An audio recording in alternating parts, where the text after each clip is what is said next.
Dan jangan lupa untuk subscribe YouTube channel Metro TV News dan juga nyalakan notifikasinya.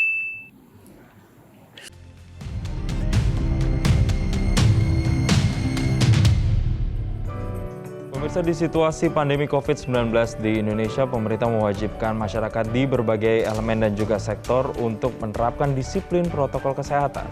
Dan hal itulah juga yang dilakukan oleh Badan Kepegawaian Negara atau BKN yang sampai saat ini masih melakukan seleksi CPNS tahun formasi 2019 di situasi pandemi COVID-19. Lantas penyesuaian seperti apa yang dilakukan oleh Badan Kepegawaian Negara? Kita akan bahasnya siang ini bersama dengan Wakil Kepala BKN, Bapak Supranawa Yusuf. Selamat siang Pak Yusuf. Selamat siang Pak Jason. Ya, terima kasih Pak Yusuf sudah hadir di Metro TV. Pak, saya mau langsung saja ketika saya melihat banyak pemberitaan headline-headline yang ternyata masih dilakukan seleksi CPNS untuk tahun formasi 2019 untuk seleksi kompetensi bidang atau SKB. Mengapa SKB ini masih dilakukan? Se-urgent apa sebenarnya Pak? Ya, jadi ada dua alasan penting ya yang harus kita jadikan dasar. Yang pertama, dari sisi regulasi, memang seorang ASN itu untuk bisa diangkat, dia harus melalui seleksi. Nah, seleksi itu ada 3 tahapan: administrasi, kompetensi dasar, dan seleksi kompetensi bidang. Administrasi sudah selesai, kemudian dilanjutkan kompetensi dasar sudah selesai pada awal Maret kemarin. Kemudian yang belum adalah seleksi kompetensi bidang. Jadi by regulation memang itu adalah mandatory, jadi memang harus kita lakukan. Di sisi yang lain, pemerintah punya kepentingan untuk mengisi jabatan-jabatan yang selama ini masih sangat dibutuhkan di berbagai instansi, ya, termasuk di daerah, yaitu untuk kelompok jabatan di bidang kesehatan dan kelompok jabatan di bidang pendidikan. Selain ada juga yang untuk jabatan-jabatan teknis fungsional yang lain yang banyak juga ini jumlahnya, sehingga harus kita lakukan. Oke, selain bidang-bidang yang tadi sudah Bapak sebutkan, sebenarnya bidang-bidang apa lagi yang benar-benar membutuhkan penambahan tenaga PNS, Pak? Karena kan kalau kita lihat tidak hanya tenaga pendidikan dan kesehatan saja, tapi di daerah-daerah juga ada pemerintah kota, pemerintah kabupaten, di pusat pun juga sebenarnya banyak. Nah, ini bidang-bidang mana saja, lembaga layanan publik mana saja yang memerlukan penambahan, Pak? Ya, jadi banyak sekali ya kalau di instansi-instansi yang di pusat itu, misalnya untuk auditor kita kurang banyak. Kemudian untuk yang di lapangan-lapangan seperti penyuluh, itu mau penyuluh pertanian, penyuluh kesehatan, penyuluh perikanan, itu kurang banyak. Tenaga pengawas yang di lapangan-lapangan itu juga baik di Bea Cukai, di Kementerian Kelautan, di kementerian yang lain, termasuk di daerah-daerah, itu kita masih kekurangan banyak sekali. Oke, untuk kisaran Pak, berapa sebenarnya total kementerian atau lembaga atau instansi yang melakukan seleksi SKB ini sebenarnya Pak? Sekitar 519 ya. Jadi untuk di pusat itu ada sekitar 50-an. Kemudian sisanya itu ada di daerah, provinsi maupun kabupaten kota. Oke, di daerah itu berarti meliputi Pemkot, Pemkap, seperti itu ya Pak ya? Oke, kita langsung berbicara secara teknisnya Pak. Ini karena seleksinya harusnya setelah SKD, seleksi kompetensi dasar, dilanjutkan ke SKB. Sebenarnya 2 minggu itu hanya berselang, tapi karena pandemi COVID-19 ini harus mundur. Tapi tetap dilakukan tesnya di bulan September ini. Protokol kesehatannya seperti apa Pak? Karena jangan sampai dengan adanya tes ini justru menimbulkan klaster baru, itu yang dikhawatirkan. Ya, kami di BKN karena sebagai untuk panitia pelaksana seleksi sempat galau juga nih, waduh pandemi ini gimana nih. Akhirnya kami koordinasi dengan instansi yang terkait, ya, termasuk dengan BNPB, dengan Pemda DKI, dengan Kementerian Kesehatan dan instansi yang lain yang terkait. Kita bahas bersama di panitia nasional di Kementerian PAN dan RB. Dan kesimpulannya memang tadi, karena ini sesuatu yang memang harus dilakukan, ya kita harus win-win solution, artinya ada kompromi ya untuk pelaksanaannya harus jalan, tetapi tetap memegang prinsip-prinsip protokol kesehatan. Jadi dua-duanya ini harus diketemukan, kira-kira gitu. protokol kesehatan yang seperti apa Pak yang benar-benar diterapkan? Karena kan setiap ketika para pelamar atau para peserta ini mengikuti SKB, ini kan di kementerian, lembaga, dan instansi yang berbeda-beda. Ini seperti apa Pak sebenarnya protokolnya? Ya, jadi kita tetap mengacu pada protokol kesehatan yang ditetapkan oleh gugus tugas. Jadi mulai dari awal ya, sebelum peserta itu datang, itu kita himbau, kita minta supaya mereka menerapkan prinsip-prinsip protokol kesehatan. Misalnya harus sebelum berangkat atau 2 minggu sebelumnya bahkan, itu dia diusahakan jangan pergi kemana-mana gitu. Jadi isolasi mandiri aja di rumah masing-masing. Setelah itu juga kita harapkan tidak pergi kemana-mana, tidak mampir kemanapun gitu ya waktu dia berangkat dari rumahnya ke tempat seleksi. Kemudian sebelum berangkat dia harus ya mandi, cuci tangan, cuci rambut bahkan atau keramas gitu ya, supaya betul-betul upaya untuk menjaga kebersihan itu bisa terjaga. Kemudian nanti waktu dia sampai itu kita juga atur pengantar, kan kadang-kadang diantar oleh orang tuanya, oleh saudaranya gitu ya. Kita himbau supaya pengantar itu udah sampai di drop zone saja di luar. Dia nggak boleh lagi masuk ke area tes itu. Kemudian setelah itu langsung kita cek sesuai protokol kesehatan, cek suhu, kemudian nanti kita sediakan juga untuk tempat cuci tangan. Kita lakukan desinfektan di tempat ruang tunggu, ruang tes, itu kita lakukan secara intensif. Itu bagi peserta. Bagi kami sendiri sebagai panitia juga ada rule of the game-nya, ada aturannya. Ya, jadi kita minta semua panitia yang terlibat itu juga sama menjaga kondisi kesehatannya. Ya, pola hidup bersih dan sehat harus dijalankan. Vitamin kita supply, vitamin. Kalau perlu bantuan untuk suplai makanan dan sebagainya kita siapkan. Misalnya minuman yang sehat atau mungkin buah-buahan dan sebagainya kita siapkan untuk panitia. Kemudian nanti pada saat sudah masuk ke area tes, area ruang tunggu, itu jarak antar peserta itu juga kita atur nggak seperti yang kemarin-kemarin gitu ya. Ini minimal 1,5 meter jaraknya antara satu dengan yang lain. Oke, ketika para peserta misalnya sudah sampai di tempat lokasi, kemudian mungkin ditemukan ada beberapa yang tidak bisa mengikuti karena mungkin pada saat pengukuran suhunya di atas 37 derajat Celcius misalnya.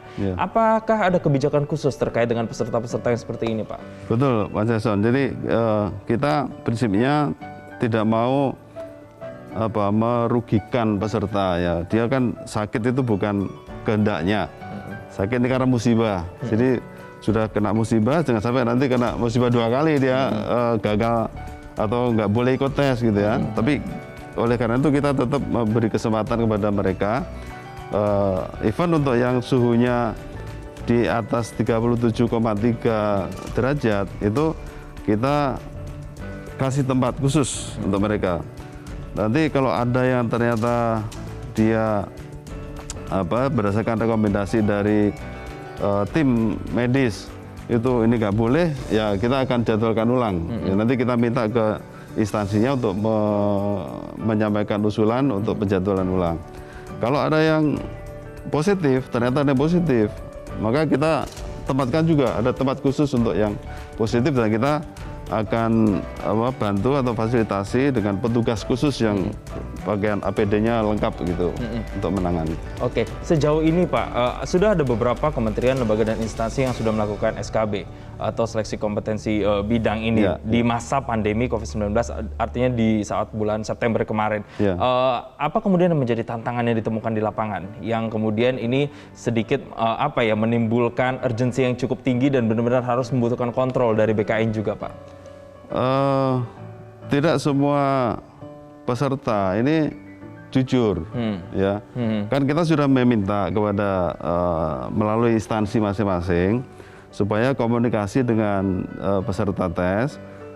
Kalau ada peserta yang kena COVID atau positif hasil swabnya, tolong disampaikan kepada kami di BKN ya, untuk nanti kami jadwalkan ulang. Tapi kemarin ada juga kejadian 1 atau 2 peserta yang tiba-tiba dia muncul dengan membawa surat gitu bahwa dia positif. Nah, akhirnya kita juga kelabakan, ini langsung di handle oleh panitia. Tapi kan ini sifatnya spontan ya. Sebaiknya kan jangan begitu. Peserta ini sebaiknya jauh-jauh hari lapor kepada instansinya supaya nanti kita atur jadwalnya supaya nggak ketemu dengan peserta yang lain yang sehat gitu. Oke. Nanti saya akan tanya lebih detail lagi dengan Pak Yusuf bagaimana dengan penilaiannya, karena setiap seleksi kompetensi bidang di setiap lembaga instansi ini juga pasti akan berbeda-beda. Seperti apa kita akan bahas Pak Yusuf usai jeda. Pemirsa jangan kemana-mana, kami kembali sesaat lagi.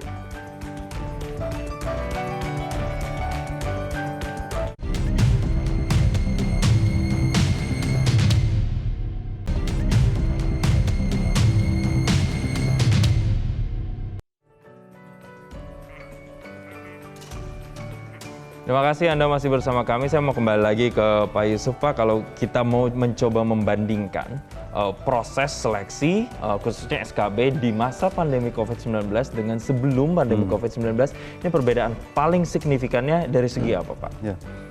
Jadi karena gini masa pandemi, jadi banyak skema-skema yang kita terapkan ini berbeda dengan sebelumnya dalam kondisi normal. Misalnya kalau dulu kondisi normal, 1 hari itu kita ada 5 sesi seleksi, ya. Mulai jam 8 pagi sampai dengan jam 5 atau 5 lebih sedikit. Itu gitu. Termasuk CAT, interview begitu atau berbeda lagi tuh Pak? Untuk CAT aja, untuk CAT saja. Gitu. Tapi 5 sesi. Sekarang itu hanya 3 sesi. Kemudian masing-masing sesi, kalau dulu tuh jedanya itu hanya 30 menit. Nah sekarang kita buat 1,5 jam. Itu apa? Untuk tadi membersihkan lagi, clean up semua ruangan-ruangan yang habis dipakai oleh sesi sebelumnya. Kita semprot desinfektan itu seluruhnya. Yang selain itu jumlah kapasitas yang dipakai itu ya sekitar 50% dari yang sebelumnya. Jadi kalau satu ruangan itu dulu bisa diisi misalnya 100 peserta, untuk sekarang ini hanya 50 peserta supaya physical distancing-nya tetap terjamin, ya terjaga gitu. Saya kira itu yang paling membedakan itu ya. Di samping yang di tempat-tempat ruang tunggu juga gitu ya. Treatment kita, perlakuan kita juga sama di ruang tunggu. Jaraknya kalau dulu kan boleh mepet-mepet ya. Sekarang boleh minimal 1,5 meter. Dan ketika mereka berjalan naruh ransel atau tas bawaannya itu juga kita monitor terus nih, jangan sampai jaraknya nanti berdekatan gitu. Sampai dia menyimpan di locker untuk barang-barangnya itu juga dia naruh sendiri. Kalau dulu kita ada panitia yang handle. Ya. Ini supaya menghindari kontak ya, silahkan naruh sendiri, nanti kunci juga dia pegang. Dan sampai nanti setelah itu dicek lagi suhunya kita cek lagi, baru dia boleh ke ruang tunggu yang kedua. Jadi ada ruang tunggu pertama, ruang tunggu kedua, baru nanti masuk ke ruang tes. Artinya untuk bisa mengikuti rangkaian tes SKB ini juga butuh prosedur yang cukup panjang dan ketat juga, karena sekali lagi jaminan kesehatan ini menjadi kunci penting begitu Pak. Saya mau mengambil contoh begini Pak, dari sekian banyak para peserta CPNS tahun formasi 2019 ini kan banyak mungkin misalnya dari beberapa yang melamar di kementerian atau lembaga yang berada di pusat. Tapi mereka justru berada dari luar Jakarta misalnya, dari luar kota, dari Kalimantan, dari Sulawesi. Adakah kebijakan khusus terkait ini? Karena kita melihat bahwa sekarang juga Jakarta sedang PSBB gitu, membatasi gitu. Seperti apa Pak? Bagus sekali Mas Jason. Jadi betul. Salah satu yang membedakan juga ini, kalau dulu peserta itu mendaftar ya di tempat dia melamar kan. Nah, kalau sekarang kita menyesuaikan dia posisi di mana, silahkan dia mendaftar yang terdekat dengan lokasinya. Ya, itu untuk menghindari pergerakan orang saja ya. Jadi misalnya ada seseorang yang ngelamar di Provinsi Bandung, dia rumahnya di Depok, ya dia nggak usah pergi ke Bandung. Oke. Sudah ikut aja yang di BKN, kan BKN Depok ke BKN lebih dekat kan gitu. Oke, berarti memilih tilok atau titik lokasi yang lebih dekat dengan dekat domisili atau tempat dia berada saat pada saat hari tes begitu ya Pak. Termasuk yang di luar negeri itu Mas. Di luar negeri kita ada 15 negara ini yang kita fasilitasi untuk di 19 titik lokasi ya. Kita fasilitasi, silahkan dia tes dari luar negeri. Kita kerjasama dengan teman-teman di Kementerian Luar Negeri, nanti di monitor teman-teman di kedutaan maupun di konjen-konjen. Oke, bekerja sama juga dengan stakeholder terkait di luar negeri begitu Pak. Iya, iya. Ini juga menjadi pertanyaan penting karena situasi saat ini setiap orang memiliki potensi yang sama, potensi yang besar untuk terkena COVID-19. Betul. Mungkin ada juga beberapa peserta yang sudah terkonfirmasi positif. Iya, Nah, betul. ketika mereka sudah tahu status mereka konfirmasinya positif, mereka sudah terkena COVID-19, apakah digugurkan atau ada kebijakan khusus terkait dengan mereka peserta-peserta yang positif ini, Pak? Ya betul. Jadi sekali lagi kami Panselnas ya dalam ini BKN tidak mau memberikan semacam punishment gitu ya karena dia atau hukuman udah kena musibah terus nggak bisa tes lagi itu 2 kali musibahnya. Nah kita jamin bahwa para peserta yang kena COVID atau positif COVID itu tetap bisa ikut seleksi. Hanya saja syaratnya dia melapor ke instansinya, nanti instansinya minta atau kirim surat ke kepala BKN, nanti akan kita jadwalkan di akhir sesi dari seleksi masing-masing instansi tadi. Kemudian ini sekarang sudah ada 95 orang ya yang terkonfirmasi positif COVID dan sudah diusulkan ke BKN. 95 orang. Terus dalam perjalanan tes ini sampai hari ini, sampai hari kemarin lah, itu sudah ada 87 peserta yang suhunya di atas 37,3. Yang ini juga kita deteksi ada sebagian yang kita jadwalkan juga sebagian gitu. Tapi sebagian karena rekomendasi dari tim medis ini boleh ikut tes ya kita ikutkan tes gitu. Oke, tapi kan ini sifatnya mereka harus melapor begitu Pak kepada lembaga atau instansi yang mereka akan lamar begitu Pak. Bagaimana dengan kalau misalnya mereka benar-benar belum mengetahui atau belum pernah tes sama sekali, adakah kemungkinan misalnya lembaga atau instansi tertentu melakukan tes kesehatan rapid misalnya? Ya kita menghimbau ke teman-teman di instansi, di kementerian lembaga maupun daerah untuk berkomunikasi dengan peserta tadi yang belum rapid supaya melakukan rapid. Gitu. Nanti kalau dari hasil rapid itu ternyata dia reaktif, maka silakan untuk swab supaya untuk memastikan dia sehat atau tidak. Gitu. Oke, jadi ada beberapa lembaga yang juga kemudian memfasilitasi untuk tes kesehatan rapid test ini supaya tidak untuk menjaga rasa aman begitu ya Pak ya pada saat tes SKB ini berlangsung di masing-masing kementerian, lembaga dan instansi. Pak Yusuf, nanti saya akan tanya di SKB ini sebenarnya apa yang menjadi kunci penting, apa yang kemudian dinilai dan bagaimana dengan transparansi penilaiannya. Kita akan bahas Pak Yusuf usai jeda, pemirsa jangan kemana-mana, kami kembali sesaat lagi.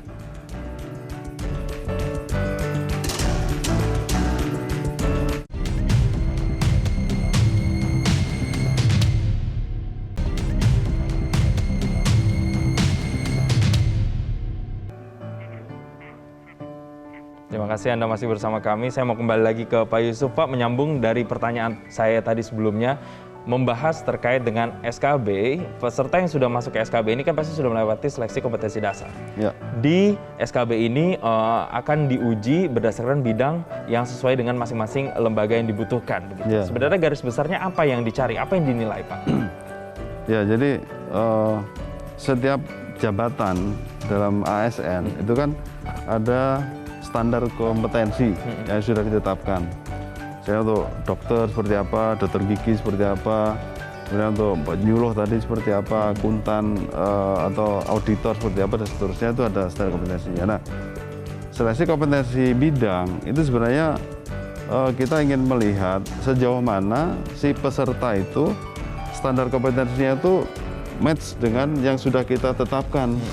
atau kompetensi yang dimiliki itu match dengan kompetensi yang sudah kita standarkan tadi. Nah, disitulah yang kita cari. Oke, transparansi penilaiannya seperti apa ini Pak? Saya kira ini sangat transparan ya. Jadi memang salah satu kekuatan dari computer assisted test atau CAT BKN itu adalah di transparansinya. Jadi itu setiap peserta mengerjakan soal, dia dapat poin, misalnya satu nomor dia dapat poin 5. Itu langsung secara real time dia juga bisa dilihat oleh orang lain ya, dimanapun. Bahkan untuk yang sekarang ini karena pandemi COVID, kita ada inovasi ya untuk melakukan pemantauan dengan menggunakan YouTube streaming, live streaming. Ya, ini kalau yang dulu nggak ada. Kenapa kita lakukan itu? Karena ini untuk menghindari kerumunan tadi. Kalau dulu keluarga atau kerabat itu kan bisa melihat dari tempat yang kita sediakan di dekat lokasi tes, di tenda atau di mana gitu, atau kita pasang monitor besar, mereka pada berkerumun tuh kayak nobar gitu kan, rame gitu. Nah, kita nggak mau itu terjadi karena pandemi COVID. Jadi kita beri kesempatan dia melihat atau memantau menggunakan streaming YouTube tadi. Oke, yang sudah ada dan sudah disediakan selama masa tes yang saat ini sedang berjalan begitu ya Pak. Ada beberapa kasus kemudian Pak, 1-2 mungkin di beberapa daerah masih terjadi calo begitu Pak. Nah ini banyak yang kemudian para peserta tertipu karena dijanjikan, diiming-imingi akan lolos ke tahap berikutnya jika membayar dengan sejumlah uang. Artinya dengan transparansi ini bisa mencegah celah tersebut bisa terjadi atau seperti apa Pak? Ya itu dia.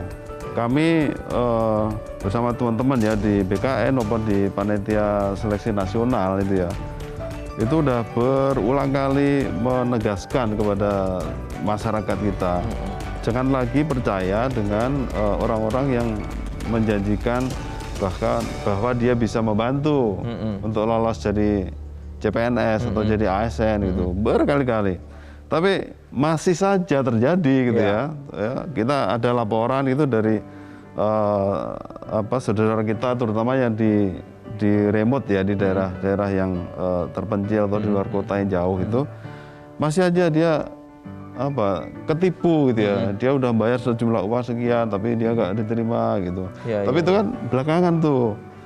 Nah, dalam kesempatan yang baik ini saya ingin menghimbau kepada seluruh masyarakat untuk udah nggak ada lagi praktek percaloan tuh udah nggak ada lagi. Praktek seperti itu nggak mungkin lagi karena tadi skor itu secara live kita tayangkan. Saya dapat berapa pada saat selesai mengerjakan soal itu langsung bisa dilihat oleh orang lain. Jadi nggak mungkin kemudian siapapun kemudian bisa merubah yang nilainya misalnya 400 menjadi 300 atau nilainya 350 jadi 400 itu tidak mungkin karena transparansinya sudah dilakukan gitu ya, Pak, ya, sudah bisa diakses begitu. Betul. Terakhir Pak Yusuf, untuk menutup perbincangan kita, bisa ditegaskan lagi apa yang kemudian menjadi terobosan dari BKN di masa tes SKB ini, terutama di situasi saat ini yang sedang pandemi COVID-19, Pak? Ya, mungkin dari sisi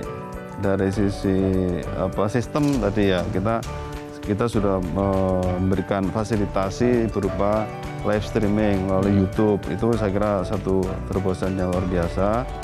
Kita bisa buka dari dari handphone kita juga bisa, di mana-mana bisa lihat, bisa mantau gitu kan.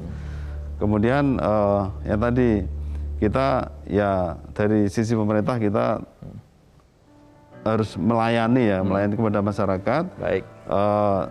Jarak atau waktu yang diperlukan kalau dulu itu cukup 2 minggu, sekarang bisa sampai hampir 1,5 bulan. Ya, dengan waktu yang lebih panjang. Lebih panjang begitu ya. Ini butuh kesabaran juga dari panitia kan, harus 1,5 bulan itu. Karena memang pengutamaan kesehatan yang saat ini sedang menjadi prioritas ya Pak Betul, ya. Baik, betul. terima kasih Pak Supranawa Yusuf, Wakil Kepala Badan Kepegawaian Negara atau BKN sudah bergabung bersama kami. Kita doakan semoga seleksi SKB di beberapa kementerian lembaga ini tetap berjalan lancar dan tidak menjadi klaster penularan COVID-19 yang signifikan. Sekali lagi Baik. terima kasih Ya, Pak Yusuf terima sudah kasih. bergabung bersama Terima kasih, kami. Pak Jason. Dan pemirsa, demikianlah informasi dalam Newsline Plus kali ini mewakili rekan-rekan yang bertugas. Saya Jason Sambo pamit undur diri, namun jangan kemana-mana. Usai headline news pukul 15 waktu Indonesia Barat, Election Update akan hadir untuk Anda. Sampai jumpa.